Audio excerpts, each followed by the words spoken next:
তবে মাথায় রাখবা এখানে এই ভিডিওতে সবচেয়ে বেশি ইম্পর্টেন্ট টপিক হচ্ছে তোমার মেন্টর বা টিচার সিলেকশন। হ্যালো এইচএসসি 26, আশা করি তোমরা সকলে অনেক ভালো আছো।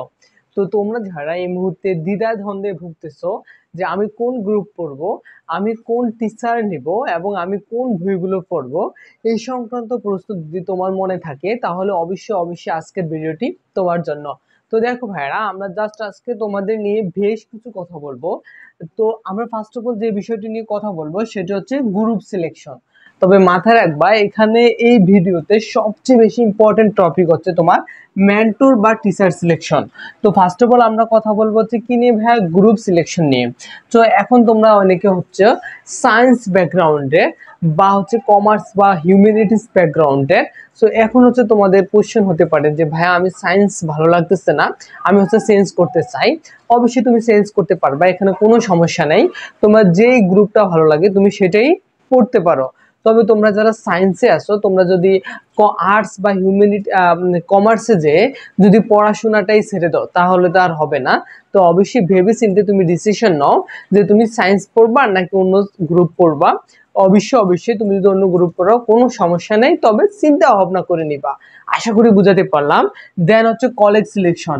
কলেজ সিলেকশন খুবই বেশি ইম্পর্টেন্ট, কারণ এখানে হচ্ছে তুমি এই কলেজ সিলেকশনের মাধ্যমেই তুমি একটা ভালো স্পেস পাবা, অর্থাৎ পড়াশোনা করার একটা ভালো জায়গা পাবা। তুমি যদি ভালো কলেজগুলোতে ভর্তি হও অবশ্যই তোমার জন্য অনেকটাই হেল্পফুল হবে।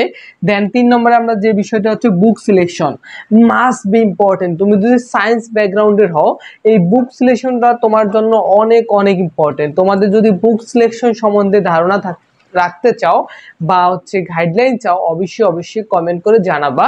আমি তোমাদের সম্পূর্ণ বুক সিলেকশন গাইডলাইন দিয়ে দিব। তো দেখো, এরপরে হচ্ছে মেন্টর বা টিচার সিলেকশন। অবশ্যই মাথায় রাখবা এইচএসসি তে তোমার ভালো করতে হলে একজন মেন্টরের অপরিসীম গুরুত্ব রয়েছে। অর্থাৎ এখন থেকে হচ্ছে তুমি একজন মেন্টর সিলেকশন করো বা টিচার সিলেকশন করো, তাকেই সিলেকশন করো যে তোমাকে অলওয়েজ মেন্টরিং করবে। আর মেন্টরিং যদি তোমার না করা হয় তাহলে অবশ্যই তুমি এইচএসসি যে 2টি বছর আছে কখন চলে যাবে তুমি ঠিক টেরও পাবে না। তো অবশ্যই এই চারটি বিষয় খুবই ভেবেচিন্তে ডিসিশন নাও। তোমার জন্য অনেক অনেক শুভকামনা রইল। সবাই ভালো থাকবা, সুস্থ থাকবা।